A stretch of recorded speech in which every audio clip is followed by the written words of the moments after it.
Okay. And we are almost there.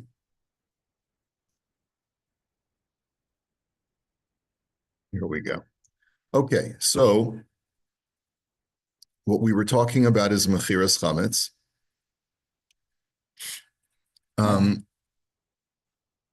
So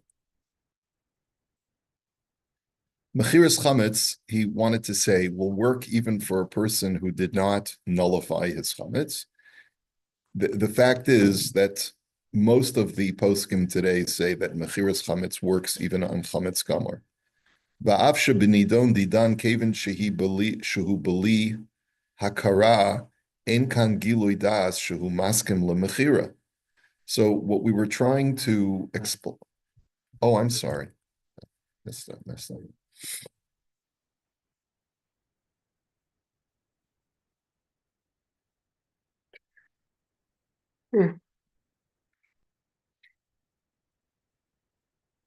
Um, so what we're talking about is selling chametz on behalf of a person who doesn't even know that I'm selling his chametz.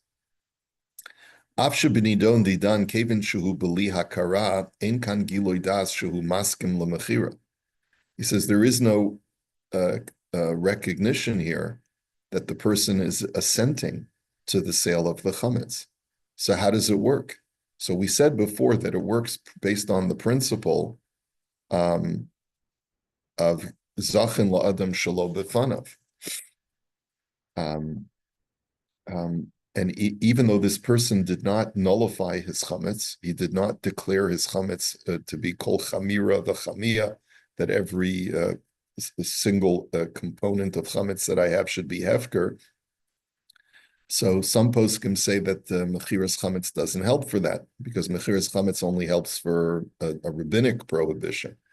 But most poskim say that it even helps for a biblical prohibition. So here too, when I'm selling it on behalf of someone who isn't even aware that I'm selling it for him, apparently he has not been mevatel his chametz.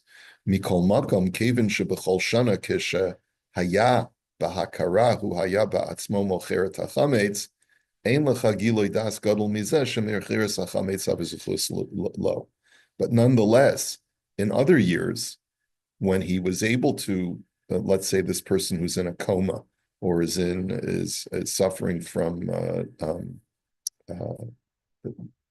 what's the word? Dementia, right, cognitive decline, right? He would have sold his chametz in the past. So there is some kind of acknowledgement that he wants the mechiras chametz to work for him. And the Makor Baruch writes, he says, "Va'af ba'ofen shlomo cheres chemsa kol shana." Even if this is a kind of person that did not sell his chametz every year. Let's say he wasn't so from. Mikol makom yesh meha poschem shekasu she'efshel limkar sachametz shel acher la'atzilo meisiru bal yarai bal yimatz midin zachin. There are a number of poskim who still say that it works because you're saving a Jew from violating a Torah prohibition, and so that in itself is sufficient, because we assume that even though the guy may not care now in his present state of being a non-religious Jew, but deep down his neshama wants it to happen. So that's also considered to be a zuchus for him. Even though the person is in cognitive decline, he doesn't have the ability to make decisions. And therefore, you could argue that he's not chayiv in mitzvahs. Remember, that's what I had argued at the beginning of the tshuva. Mikol makom zuchusu lo shelo ye aserchem tzolacher haPesach. But there's still a benefit to him, even though he's exempt from the mitzvah from the obligation of not owning chametz. But there's an additional benefit, which is the chametz itself that was owned by a Jew is usher, permanently usher, if it was owned by a Jew. That's why store owners who are Jewish have to sell their chametz. And if not, you're not allowed to buy from their stores, right? Because the chametz is permanently usher. It's a rabbinic decree, right? And so even though you could say, well, what do I have to sell his chametz? His pater from mitzvahs, and he's not going to get any kind of punishment from Hashem. So why is it a zechus for him?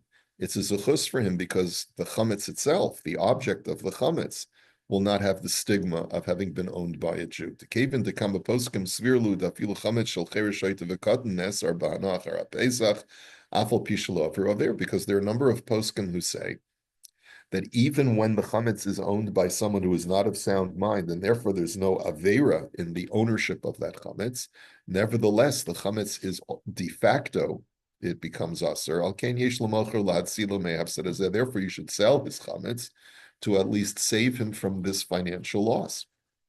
V'yoter tov shahamachir te'asa al yedei ishto, o misha mit'asek ba'asakim shelo b'tzorchei beito shenechshav bazeh ka'apotropos ben chassid.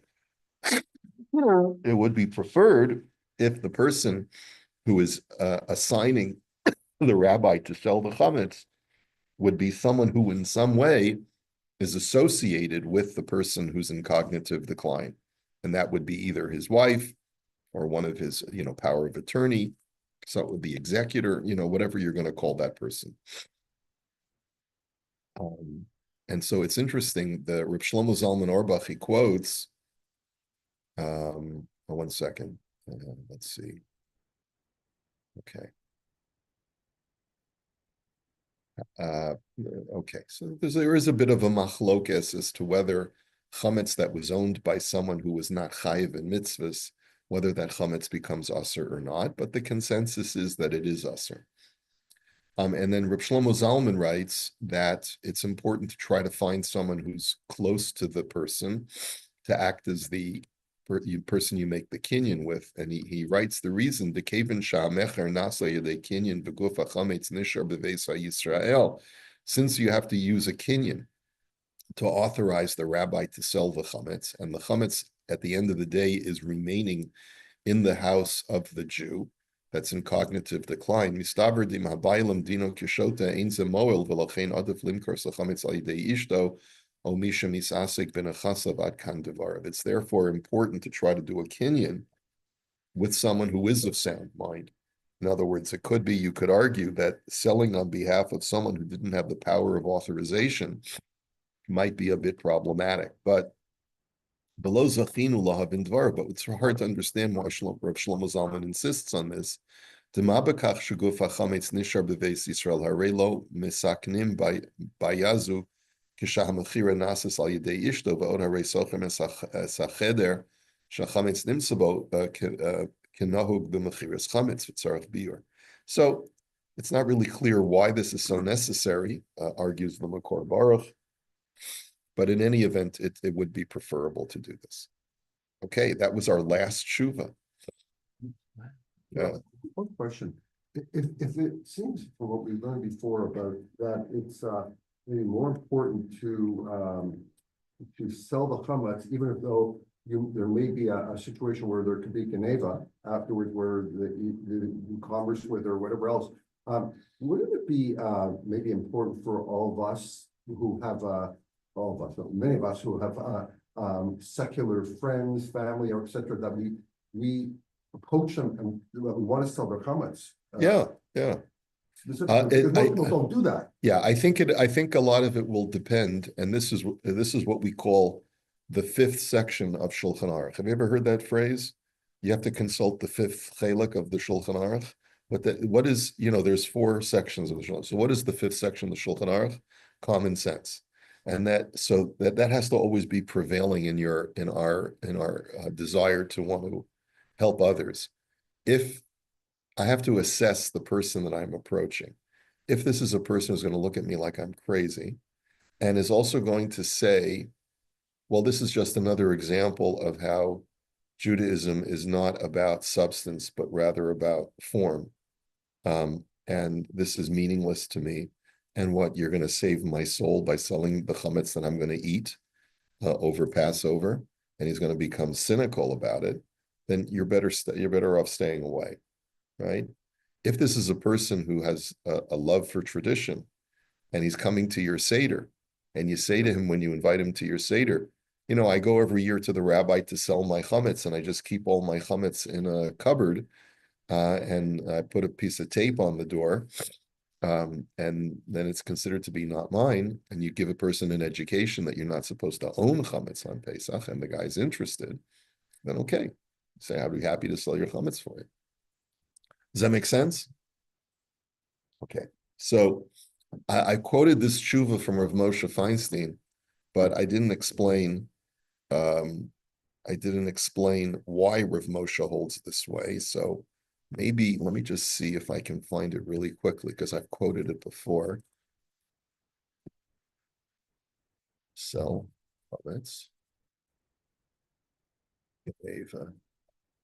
let's see.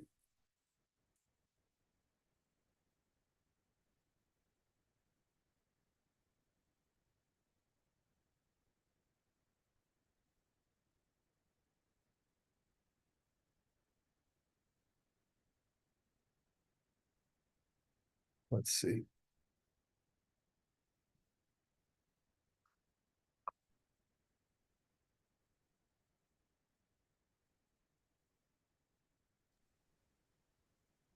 Okay. Um, let's try stealing. Yeah.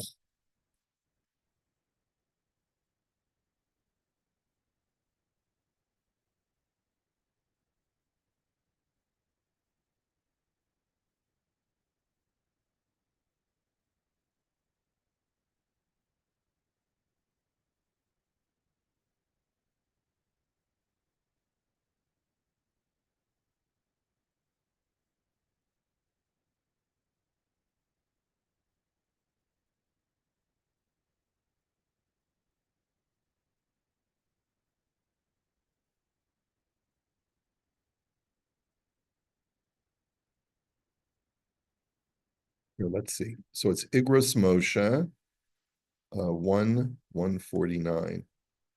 Let's see if it comes up easily.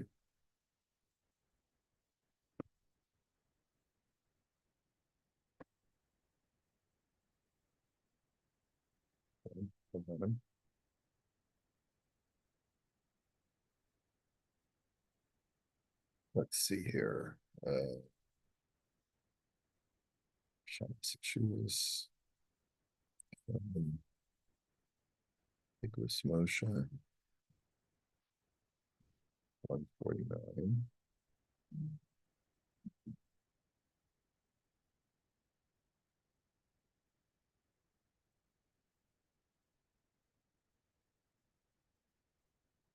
B'davar hachenvanim shemochrim chemtzam al yedei harav kenahug v'hu chashud la'avor liskor b'chametz b'Pesach v'notel kol ma shetzarich limkor b'Pesach me'elu hachametz shemoch al yedei harav. He says there are certain stores that sell their chametz with the rabbi, let's say, but we suspect that the guy is going to still keep his store open and he sells it over Pesach. Pashut she'ein ze bittul al hamachira, ki mitzad tanai hamachira la'akum nichtav b'shtar hamachira shema she'yitol yiyek kona az me'ha'akum v'yitztarech lenakot me'hasach shechayev lo ha'akum. He says it's not stealing. I mean, it's not. It's the chametz is still sold to the goy. It's just that when you, if I, let's say, sell my chametz to a goy, and then I sell it to somebody else, so I'm selling the Gentile's property, and I will therefore have to deduct what the Gentile owes me, as far as the balance of the chametz. And whatever I haven't sold, whatever the storekeeper hasn't sold, also belongs to the Gentile. And he says, and it's you can't nullify a transaction that was already enacted. And therefore, it's either like the storekeeper is acquiring it anew when he sells it, or he's stealing. So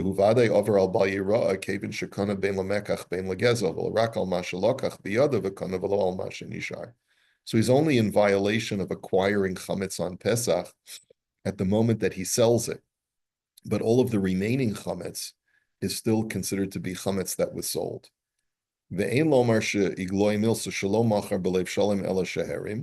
And don't argue to me that it's not considered to be a sale. And by the fact that he's selling the chametz that he sold to the goy through the rabbi, he's demonstrated that he never meant for that sale to be valid.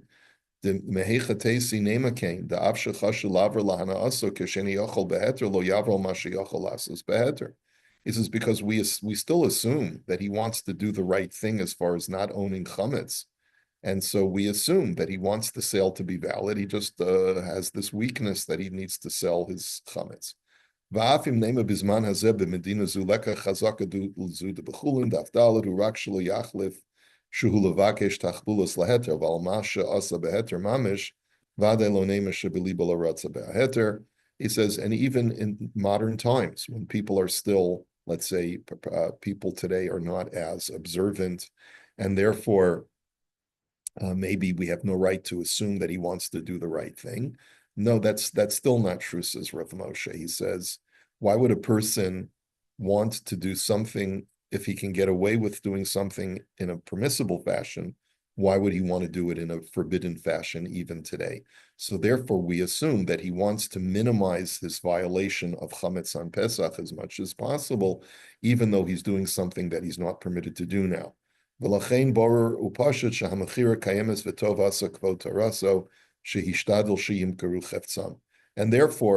the sale of the chametz is still valid, and you did the right thing. So that's a very short tshuva that Rav Moshe writes on the subject of selling a storekeeper's chametz when you know he's going to be selling some of the chametz anyway. And Rav Moshe endorses that. There's a second tshuva, which is 291.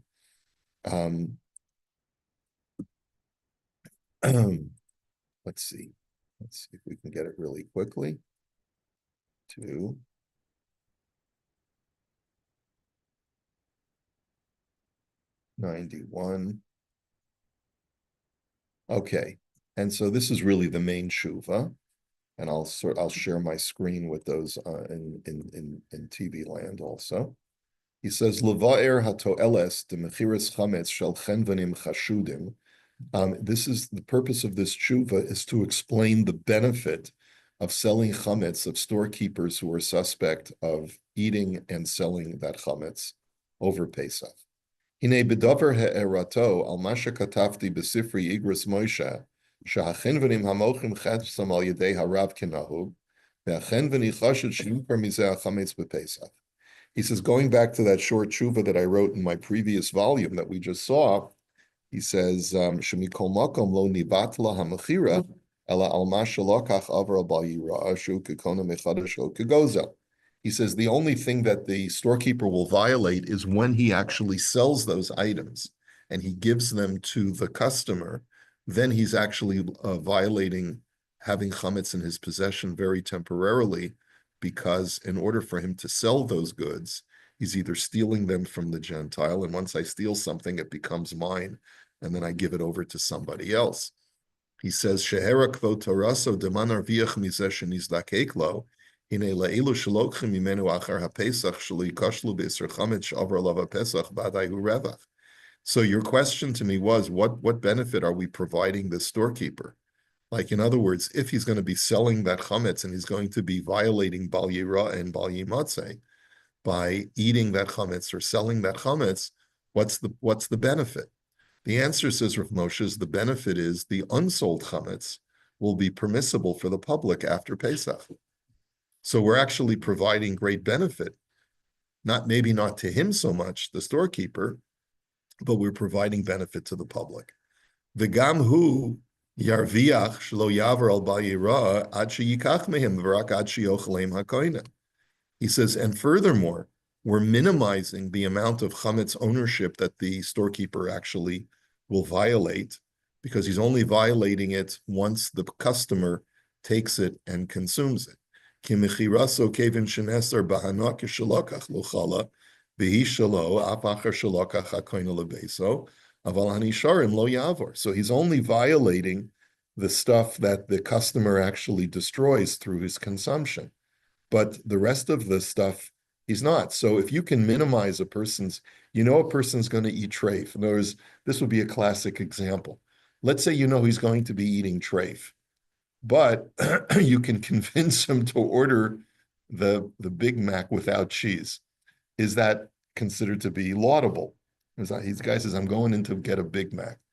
I will get it without the cheese. Is that a good thing to do? Yes, that's good. I remember when I was a teenager, I was working at a summer camp, a Jewish summer camp, but the counselors were not that religious. And so they wanted to stop off after we went on a field trip off at a restaurant.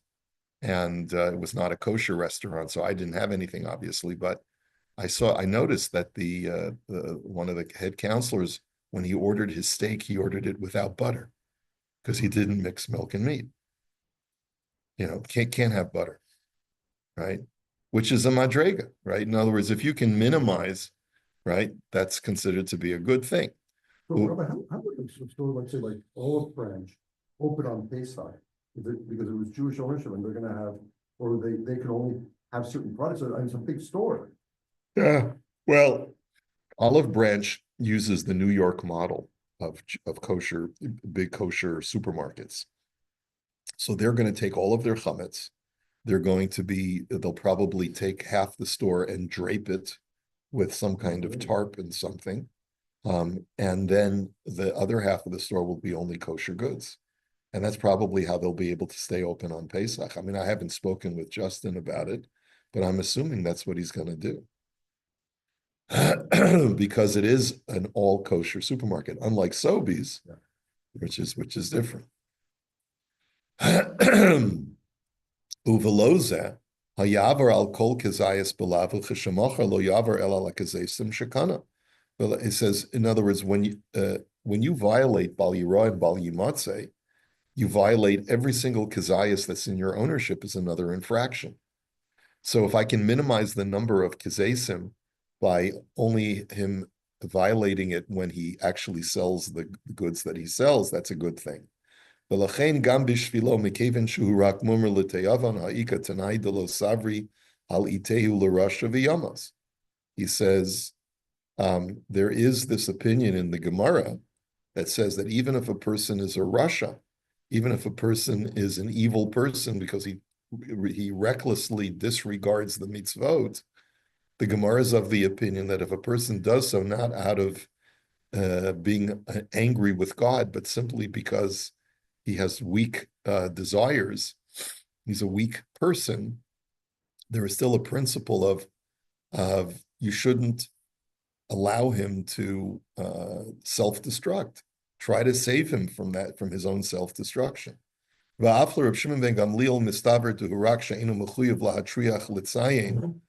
Shehu orla bishvil harasha v'im harasha rotza l'taken shelo yavar yisron harbe af sheyodim shiarba l'yisron b'ma'at mehen gam Reb Shimon Gamliel yoda shekeven shu l'teyavan shechayavan la'achiosuk yisa begitten tzrichen lihizdakek lo. And even the more stringent opinion of Reb Shimon ben Gamliel, who says that if a person is violating isurim, you're not supposed to try to help save him. But he would still agree that if he demonstrates a desire to minimize his isurim, because he says put margarine on, not butter, right? Then you're supposed to help him. Okay. Okay. Anyway, so this is how the tshuva goes. But at the end of the day, Rav Moshe concedes that the primary objective of selling a Jewish-owned store, selling the goods, is for the sake of the consumer. He says, "Aval ha'ikar shetzarach lihizdakek lezehu lahatzil acherim sheyiknu mimenu me'isr chametz she'avar lav ha'pesach me'rov hadvarim sheyiknu mimenu." Because people are going to buy from this store after Pesach, and you want to be able to prevent the public from being over on an isser. Aval ein liten lo ksav eich shemachar hachametz.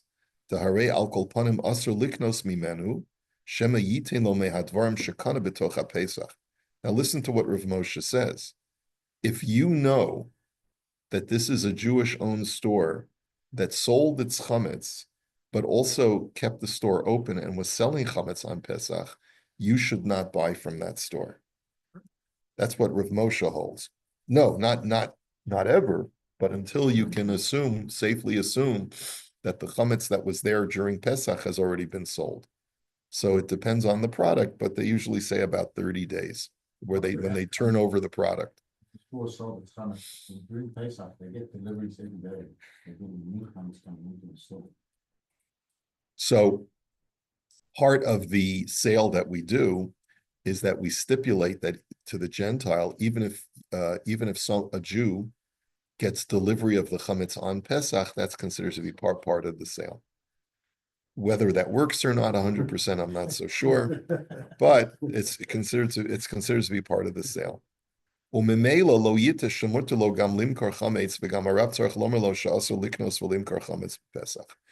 so for that reason, if you know a guy is going to be selling his chametz, don't give him a receipt or some kind of form that he can show others that his chametz was sold. He says, because Rav Moshe is not permissive of allowing people to buy from that store. Why? Because maybe at some point, the storekeeper took some of the chametz that he had already sold and took it in his possession in order to sell it, and then someone returned it. Like, let's say a guy bought a box of crackers and then he returned the box of crackers to the same supermarket unopened, but that box of crackers was considered to be stolen and thus therefore accrued to the ownership of the storekeeper. And now when I buy that box of crackers, that's chametz shavar lava pesach. So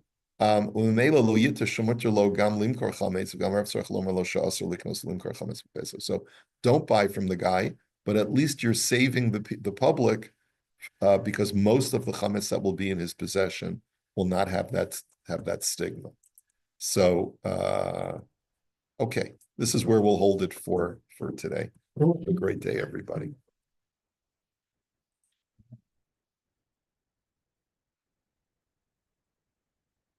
It's an information, a lot of this I never heard before. Good, I'm glad.